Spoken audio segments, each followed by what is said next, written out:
साथियों नमस्कार, स्वागत है आपका अपने चैनल सक्सेस जंक्शन एक कदम सफलता की ओर में। और हम लेकर के आ गए आपके लिए एक बहुत ही महत्वपूर्ण टॉपिक, भारत के प्रमुख बांध। जो पिछले 3 से 4 महीनों के एग्जाम्स में ये बांध पूछे गए हैं, वो सारे बांधों को हम यहाँ पर लेकर के आ गए हैं। ठीक है, अब स्रोत क्या है, कहाँ कहाँ से इन बांधों को हमने उठाया है, कौन कौन सी परीक्षाओं में ये आए हुए हैं। तो देखिए, आरआरबी एनटीपीसी का जो अभी एग्जाम चल रहा है, उसमें ये सारे के सारे बांध जो है पूछे गए हैं। Delhi police Vyapam group 4, BPSC Bihar public service commission का जो एग्जाम हुआ है, एमपी जेल पहरी का जो एग्जाम हुआ है, यूपी बीईओ और आरआरबी बैंक्स के जो एग्जाम हुए हैं, उन सारी परीक्षाओं में ये सारे के सारे बांध पूछे गए हैं। तो महत्वपूर्ण है, पढ़िए वो जो अभी परीक्षाओं में पूछा जा रहा है। फालतू का मैटर पढ़ने से कोई मतलब नहीं है, क्योंकि समय बहुत ज़्यादा महत्वपूर्ण है। ठीक है, तो आगे MP police, MPPSC, MPSI, UPSI, बहुत सारी परीक्षाएं आने वाली हैं। तो उन सभी परीक्षाओं के लिए ये बहुत ही महत्वपूर्ण टॉपिक है, क्योंकि ये बार बार रिपीट होकर के आपसे पूछा जाएगा। चलिए पहले बांध की ओर चलते हैं। तो हम आपको बांध का निर्माण कहाँ पर हुआ है, बांध किस नदी पर है और क्या विशेषताएं हैं, ये तीनों चीज़ें आपको बताएंगे और बांध का फोटो भी दिखाएंगे। तो चीज़ें आपको हमेशा के लिए याद हो जाएंगी। चलिए पहला बांध बात करते हैं। तो टिहरी बांध आपको दिखाई दे रहा है, यहाँ पर फोटो भी आपको दिखाई दे रहा है। यह बांध उत्तराखंड में स्थित है। यह भागीरथी नदी के ऊपर स्थित है। तो कौन सी नदी के ऊपर है टिहरी बांध? भागीरथी नदी के ऊपर। और यह भारत का सबसे ऊंचा बांध है। तो टिहरी बांध जो है वो भारत का सबसे ऊंचा बांध है। आइए कुछ और विशेषताएं बताते हैं आपको टिहरी बांध के बारे में। तो देखिए, इस बांध का निर्माण कार्य 1978 में शुरू हुआ था और 2006 में यह बांध बन करके तैयार हो गया था। अब यहाँ पर उत्तराखंड आया है, तो उत्तराखंड की कुछ महत्वपूर्ण बातें बता देते हैं जो अभी हाल के दिनों में चर्चा में रही हैं। जैसे कि चंबा सुरंग का उद्घाटन हुआ है। कहाँ पर है ये? उत्तराखंड में है, क्योंकि ये बहुत महत्वपूर्ण है। अभी कुछ दिनों पहले एक एग्जाम में पूछी गई थी चंबा सुरंग। ठीक है, हिमतेदुआ संरक्षण केंद्र आपका उत्तराखंड में स्थित है। गैरसैंण को उत्तराखंड की ग्रीष्मकालीन राजधानी बनाया गया है। ये भी महत्वपूर्ण करंट का टॉपिक आपसे पूछा जा सकता है। फूलों की घाटी भी आपका उत्तराखंड में स्थित है। साथ ही साथ में आर पार दिखने वाला पारदर्शी सस्पेंशन ब्रिज जो है वो भी आपका उत्तराखंड में ही बन रहा है। तो इतने सारे फैक्ट जो है वो उत्तराखंड से पूछे जा सकते हैं आगामी परीक्षाओं में। चलिए दूसरी बात आपके सामने आ रहा है, पोंग डैम। यहाँ पर दिखाई दे रहा है आपका, पोंग डैम का चित्र दिखाई दे रहा है। तो यह बांध हिमाचल प्रदेश के कांगड़ा में स्थित है। पोंग बांध कहाँ पर है? हिमाचल प्रदेश के कांगड़ा में स्थित है। और ये जो बांध है वो ब्यास नदी के ऊपर बनाया गया है। इस बांध को महाराणा प्रताप सागर बांध भी कहते हैं, कंफ्यूज नहीं होना है। एक महाराणा सागर प्रताप बांध जो है वो आपका राजस्थान में है, और ये जो है इसी बांध को महाराणा प्रताप सागर बांध भी कहते हैं। किसे? पोंग डैम को, जो कि हिमाचल प्रदेश में स्थित है। ठीक है, इसे 19 अगस्त 2002 को रामसर के आर्द्रभूमि स्थल में शामिल किया गया है। तो जो रामसर के आर्द्रभूमि स्थल है भारत के, उनमें यह बांध शामिल है, हिमाचल प्रदेश का पोंग डैम, याद रखिएगा। ठीक है, चलिए आगे चलते हैं। और ये जो पोंग है, इसका नाम जो है वो पोंग झील के ऊपर पड़ा है। एक झील यहाँ पर बनाई गई है, पोंग झील जो है उसी के ऊपर यह बांध निर्मित है। चलिए नंबर 3 की बात करते हैं। तो भाखड़ा नांगल बांध, ये भी बहुत ही महत्वपूर्ण बांध है। आइए इसके बारे में आपको जानकारी देते हैं। तो यह बांध हिमाचल प्रदेश में स्थित है। यह बांध सतलुज नदी के ऊपर स्थित है। कौन सी नदी के ऊपर? तो सतलुज नदी के ऊपर स्थित है। इस बांध का निर्माण 17 नवंबर 1955 से प्रारंभ हुआ था। तो कब प्रारंभ हुआ था? 17 नवंबर 1955 में इस बांध का निर्माण प्रारंभ हुआ था। भाखड़ा नांगल की बात कर रहे हैं हम, और ये आपको चित्र दिखाई दे रहा है भाखड़ा नांगल बांध का। 1963 में जवाहरलाल नेहरू के द्वारा इसका उद्घाटन किया गया था, भाखड़ा नांगल बांध का। इस बांध से पंजाब, हरियाणा, दिल्ली, हिमाचल प्रदेश, राजस्थान, ये आदि राज्य कैसे होते हैं? लाभान्वित होते हैं। इन राज्यों को यहाँ से पानी वितरित किया जाता है। ठीक है, कौन कौन से राज्य हैं? तो पंजाब, हरियाणा, दिल्ली, हिमाचल और राजस्थान, 5 राज्य जो हैं वो इससे लाभान्वित होते हैं। 1963 में इसका उद्घाटन तत्कालीन प्रधानमंत्री जवाहरलाल नेहरू के द्वारा कराया गया था, याद रखिएगा। चलिए, इसी बांध के पीछे एक कृत्रिम झील, गोविंद सागर झील का निर्माण किया गया है। तो भारत में जो कृत्रिम झील, कृत्रिम का मतलब होता है जो स्वयं से बनाई गई हो, प्रकृति द्वारा जो निर्मित नहीं हो, स्वयं से बनाई गई हो। तो गोविंद सागर जो झील है वो कृत्रिम झील है और इसी बांध के पीछे स्थित है, याद रखिएगा। चलिए अगले बांध की ओर चलते हैं। तो चौथे नंबर का बांध आपके सामने आ रहा है अलमाटी बांध। ये भी बहुत प्रसिद्ध बांध है, कई बार परीक्षाओं में ये पूछा गया है। अलमाटी बांध, ये आपको यहाँ पर इसका चित्र दिखाई दे रहा है। आइए इसके बारे में आपको जानकारी देते हैं।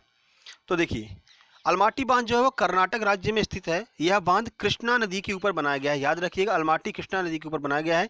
इसी बांध का दूसरा नाम लाल बहादुर शास्त्री बांध भी है। कई बार परीक्षाओं में कंफ्यूज करने के लिए पूछ लिया जाता है, लाल बहादुर शास्त्री बांध किस नदी के ऊपर स्थित है? तो याद रखिए, जो अलमाटी बांध है उसी को लाल बहादुर शास्त्री बांध भी कहा जाता है, और ये आपका कृष्णा नदी के ऊपर स्थित है, याद रखिएगा। चलिए, इसी नाम से एक जल विद्युत परियोजना 2006 में प्रारंभ की गई थी। किस नाम से? तो लाल बहादुर शास्त्री के नाम से जल विद्युत परियोजना इसी बांध के ऊपर 2006 में प्रारंभ की गई थी। चलिए नंबर 5वें बांध की ओर चलते हैं। तो 5वां बांध है हीराकुंड बांध। हीराकुंड डैम कई बार परीक्षाओं में ये डैम भी पूछा गया है, तो आइए देख लेते हैं। यह बांध उड़ीसा राज्य में स्थित है। अरे फोटो फोटो नीचे देखेगा, क्यों परेशान हो रहा हो। यह बांध जो है वो उड़ीसा राज्य में स्थित है, हीराकुंड बांध। और ये जो है ये महानदी के ऊपर स्थित है। तो कोई किस नदी के ऊपर स्थित है, तो महानदी के ऊपर हीराकुंड डैम स्थित है। इस बांध के पीछे ही हीराकुंड जलाशय स्थित है। तो कौन सा जलाशय है, हीराकुंड जलाशय जो है इसी डैम के पीछे स्थित है। फोटो यहाँ पर आपको दिखाई दे रहा है, हीराकुंड डैम लिखा हुआ भी है ना। तो यहाँ से आपको बिल्कुल चीजें क्लियर हो जाएंगी। नंबर 6 की बात करते हैं। इडुक्की डैम ये आपको दिखाई दे रहा है। इडुक्की डैम कहाँ पर है, क्या क्या इसकी विशेषताएं हैं, आइए आपको बताते हैं। तो इडुक्की जो डैम है वो केरल राज्य में स्थित है। इसका निर्माण पेरियार नदी के ऊपर किया गया है। तो कई बार परीक्षाओं में ये पूछा है कि इडुक्की डैम किस नदी के ऊपर बनाया गया है, तो पेरियार नदी के ऊपर इडुक्की डैम बनाया गया है। ठीक है, याद रखिएगा। और ये जो बांध है, आइए आपको दिखा देते हैं। ये बांध एशिया के सबसे ऊंचे मेहराब वाले बांधों में से एक है। यानी मेहराब के टाइप में ये बांध बनाया गया है और एशिया के सबसे ऊंचे मेहराब वाले बांधों में से एक है इडुक्की बांध, पेरियार नदी के ऊपर। चलिए सरदार सरोवर बांध की बात कर लेते हैं। नंबर 7 यहाँ पर आपको फोटो दिखाई दे रहा है सरदार सरोवर डैम का। आइए आपको जानकारी देते हैं। तो ये जो बांध है वो नर्मदा नदी के ऊपर स्थित है। यह गुजरात राज्य के केवड़िया के नवा गांव में स्थित है। तो कहाँ पर है, गुजरात राज्य के केवड़िया के नवा गांव में स्थित है। ठीक है, इसका निर्माण कार्य 5 अप्रैल 1961 को प्रारंभ किया गया था, परंतु नर्मदा बचाओ आंदोलन की वजह से यह बंद कर दिया गया था। तो कई बार पूछा जाता है कि सुंदरलाल बहुगुणा किससे संबंधित है, तो नर्मदा बचाओ आंदोलन से ही संबंधित है। ठीक है, फिर तो दोबारा प्रारंभ किया गया और विश्व बैंक की सहायता से। तो 1979 में विश्व बैंक की वित्त आपूर्ति की सहायता से इसका पुनर्निर्माण प्रारंभ कर दिया गया था। तो बीच में रोक दिया गया था नर्मदा बचाओ आंदोलन की वजह से। चलिए नंबर 8 बांध की बात करते हैं। तो मुल्ला पेरियार बांध का फोटो आपको यहाँ पर दिखाई दे रहा है। इसमें कई बार कंफ्यूज हो जाते हैं कि मुल्ला पेरियार बांध कश्मीर में है, लेकिन ऐसा बिल्कुल नहीं है। यह बांध भी पेरियार नदी के ऊपर और कहाँ पर, केरल में ही स्थित है। तो जहाँ पर भी आपको पेरियार दिख जाए तो पेरियार हमेशा केरल से ही रिलेट करेगा, याद रखिएगा। चलिए यह एक चिनाई वाला गुरुत्वाकर्षण बांध है। 1887 में इस पर कार्य प्रारंभ हुआ और 1895 तक जॉन पेइक के द्वारा इस बांध को बनाया गया था। तो बहुत पुराना बांध है। आपसे पूछा जाता है कि इस बांध का निर्माण कार्य किसने प्रारंभ किया था, तो जॉन पेनी काइक के द्वारा इसका निर्माण कार्य प्रारंभ किया गया था 1887 में और 95 में बनकर के तैयार हो गया था। चलिए आगे चलते हैं। तो कृष्ण राज सागर बांध यहाँ पर आपको दिखाई दे रहा है फोटो, कृष्ण राज सागर बांध का। यह भी अभी एनटीपीसी में पूछा गया है। तो देखिए यह बांध कर्नाटक राज्य में स्थित है। इस बांध का निर्माण कार्य 1932 में एम विश्वेश्वरैया के द्वारा प्रारंभ किया गया था। देखिए एनटीपीसी में प्रश्न ये पूछा गया था कि इनमें से किस बांध का निर्माण कार्य एम विश्वेश्वरैया के द्वारा कराया गया था। उसमें ऑप्शन में कृष्णराज बांध दिया हुआ था। तो एम विश्वेश्वरैया एक महान इंजीनियर रहे हैं भारत के। इन्हीं के जन्म दिवस पर इंजीनियर डे मनाया जाता है भारत में। तो बात कर लेते हैं इसकी। तो यह बांध कावेरी नदी पर स्थित है। कृष्णराज सागर बांध कावेरी नदी पर स्थित है।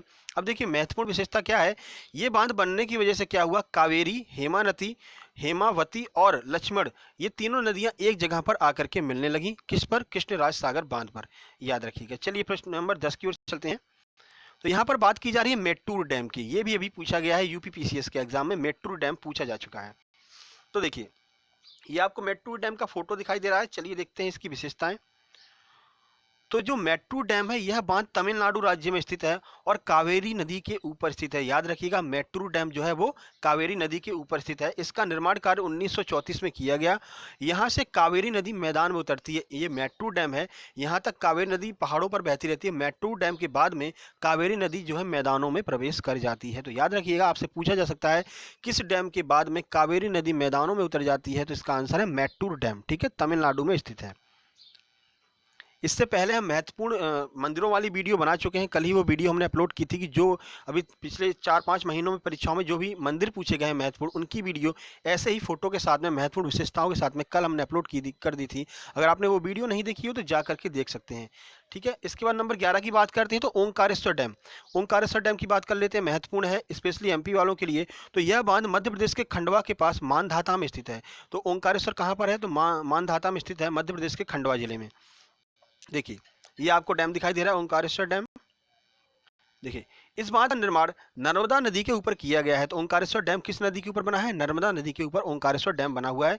इसी बांध से थोड़ा आगे चल करके ओमकारेश्वर शिवलिंग मंदिर स्थित है। जैसा कि आपको पता है, मध्य प्रदेश एक ऐसा राज्य है जहां पर जो 12 शिवलिंग है उनमें से 2 शिवलिंग एक साथ पाए जाते हैं। तो एक तो ओंकारेश्वर का शिवलिंग है और एक महाकालेश्वर का शिवलिंग है जो कि उज्जैन में पाया जाता है।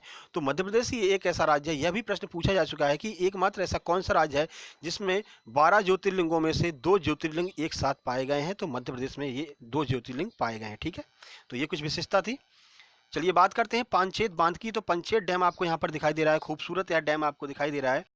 चलिए इसकी जानकारी लेते हैं। तो यह बांध झारखंड के धनबाद जिले में स्थित है। कहां पर? झारखंड के धनबाद जिले में पंचेत डैम स्थित है। यह दामोदर नदी के ऊपर बनाया गया है पंचेत डैम। दामोदर नदी को बंगाल का शोक कहा जाता है। याद रखिएगा, बहुत बार यह परीक्षाओं में पूछा गया है, स्पेशली व्यापम वालों ने जरूर पूछा है कि किस नदी को बंगाल का शोक कहते हैं। तो दामोदर नदी को बंगाल का शोक कहते हैं और कोसी नदी को बिहार का शोक कहा जाता है। ये दोनों प्रश्न बार बार रिपीट होकर के आते हैं। ठीक है, इस बांध का निर्माण 1959 में किया गया था। यह भी आपको याद रखना है, झारखंड के धनबाद जिले में स्थित है। चलिए इंदिरा सागर बांध की बात कर लेते हैं। ये आपको इंदिरा सागर बांध का फोटो यहाँ पर दिखाई दे रहा है। तो देखिए, यह बांध मध्य प्रदेश के खंडवा जिले में स्थित है। तो इंदिरा सागर बांध भी कहाँ पर है? मध्य प्रदेश के खंडवा में स्थित है। पुनासा नामक स्थान पर स्थित है। कभी कभी इसे पुनासा डैम भी कहा जाता है। चलिए, इस बांध का निर्माण नर्मदा नदी के ऊपर किया गया है। इस बांध की नींव तत्कालीन प्रधानमंत्री इंदिरा गांधी ने 23 जून 1984 को रखी थी। तो याद रखिएगा, जो नर्मदा, जो आपका ये बांध है नर्मदा नदी के ऊपर पुनासा डैम, इसकी जो नींव है वो इंदिरा गांधी ने रखी थी 23 जून 1984 को, याद रखिएगा। चलिए 14वें नंबर के बांध की ओर चलते हैं। तो नागार्जुन सागर बांध यहाँ पर आपको दिखाई दे रहा है। तो यह बांध आंध्र प्रदेश और तेलंगाना की सीमा पर स्थित है। कौन सा बांध? नागार्जुन सागर बांध। यह कृष्णा नदी के ऊपर बनाया गया है। तो ये जो डैम है नागार्जुन सागर बांध, ये कृष्णा नदी के ऊपर बनाया गया है। इसकी नींव जो है 1955 में तत्कालीन प्रधानमंत्री पंडित जवाहरलाल नेहरू जी के द्वारा रखी गई थी। तो आपको कंफ्यूज किया जा सकता है कि जो नर्मदा नदी के ऊपर पुनासा डैम है उसकी जो नींव है वो 3 जून 1984 को इंदिरा गांधी ने रखी थी, और नागार्जुन सागर बांध जो है इसकी जो नींव है वो 1955 में पंडित जवाहरलाल नेहरू के द्वारा रखी गई थी। याद रखिएगा, महत्वपूर्ण प्रश्न आपसे पूछा जा सकता है आगामी परीक्षाओं में। चलिए जवाहर सागर और गांधी सागर की बात कर लेते हैं। दोनों डैम जो है वो नर्मदा नदी के ऊपर ही स्थित हैं। सॉरी, माफ कीजिएगा, ये दोनों जो डैम है वो चंबल नदी के ऊपर स्थित हैं, दोनों के दोनों डैम। साथ ही साथ में गांधी सागर मध्य प्रदेश में स्थित है, वही राणा प्रताप सागर और जवाहर सागर बांध जो है वो राजस्थान में स्थित है। तो गांधी सागर भी चंबल पर ही है और राणा प्रताप सागर और जवाहर सागर ये भी चंबल पर है, लेकिन जो गांधी सागर है वो मध्य प्रदेश में है और राणा प्रताप सागर और जवाहर सागर बांध राजस्थान में है। याद रखिएगा, आपसे पूछा जा सकता है। तो ये कुछ महत्वपूर्ण जो डैम थे जो पिछले 3 से 4 महीनों में ट्रेंडिंग में रहे हैं, परीक्षाओं में पूछे गए हैं। चाहे रेलवे की बात कर लेते हैं, व्यापम, बीपीएससी और दिल्ली पुलिस, एसएससी आदि सभी परीक्षाओं में पूछे गए हैं। तो सारे के सारे बांध हम आपको डिटेल में जानकारी के साथ लेकर के आ गए हैं। अब जो प्रश्न पूछे जाएंगे इनमें से ही पूछे जाएंगे, क्योंकि कुछ नए प्रश्न बनाने का यहाँ तक लोग प्रयास करते नहीं है एग्जामिनर। ठीक है, इन्हीं प्रश्नों को बार बार रिपीट करके पूछते हैं। तो एमपी पुलिस, एमपीपीएससी के लिए बहुत ज़्यादा महत्वपूर्ण हो जाएंगे ये सारे के सारे बांध। इनमें से 1 से 2 प्रश्न आपको जरूर देखने को मिलेगा एमपी पुलिस और एमपीपीएससी के एग्जाम में। तो 10 से 15 मिनट की इस वीडियो में इन सारे प्रश्नों को क्लियर कर लीजिएगा। और ऐसे ही हम वीडियो डेली लेकर के आ रहे हैं कुछ महत्वपूर्ण, जैसे कल हमने मंदिरों को कराया था, आज हमने डैम कराया है। इसके बाद कांग्रेस के प्रमुख अधिवेशन होंगे, उसके बाद संविधान संशोधन होंगे, पंचवर्षीय योजनाएं होंगी जो कि अभी परीक्षाओं में पूछी गई हैं। तो बहुत मेहनत लगती है, अलग अलग परीक्षाओं से हम प्रश्नों को छांटते हैं, फोटो निकालते हैं, फिर आपके सामने लेकर के आते हैं। तो अगर आपको ये वीडियो पसंद आया, हमारी मेहनत पसंद आई हो, तो वीडियो को लाइक कर दीजिए, दोस्तों को शेयर कर दीजिए और चैनल को सब्सक्राइब कर लीजिए। नोटिफिकेशन बेल जरूर दबा दीजिएगा, क्योंकि आगामी बहुत सारे वीडियो ऐसे ही आने वाले हैं। तो जल्द ही मिलते हैं एक नई वीडियो में, तब तक के लिए नमस्कार, धन्यवाद।